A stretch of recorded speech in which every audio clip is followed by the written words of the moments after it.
مصادر التزود الطاقي.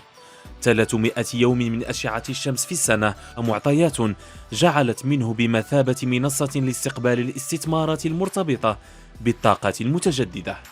وقد بلغت مساهمات هذه المؤسسات المغربية ذروتها في محطة نور 3 التي نتواجد بداخلها، إذ بلغت 42 من المشروع ككل.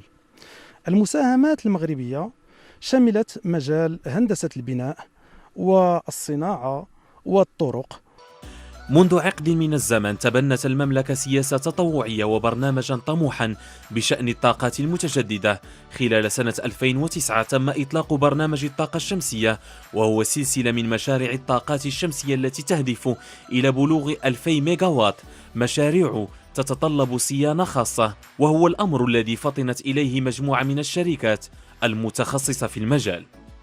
الشركة تقترح حلول خاصة بتطوير صيانة الحقول الشمسية الكبيرة والحقول الريحية الكبيرة، بدأت مع بداية المشروع المخطط الوطني للطاقة الشمسية في المغرب، وتسير معه وتطور حلولها حسب تطور المخطط الوطني اللي غادي إلى أفق 2030 من أجل إنتاج وطني للطاقات المتجددة والطاقة الشمسية بالخصوص. وبالموازاة مع تطوير الطاقات النظيفة، تشكل النجاعة الطاقية إحدى أولويات الاستراتيجيات الطاقية الوطنية. لذلك تم إعداد مخططات عمل خاصة في مجال النقل والصناعة والبناء، بهدف تلبية الطلب المتزايد على مصادر الطاقة البديلة.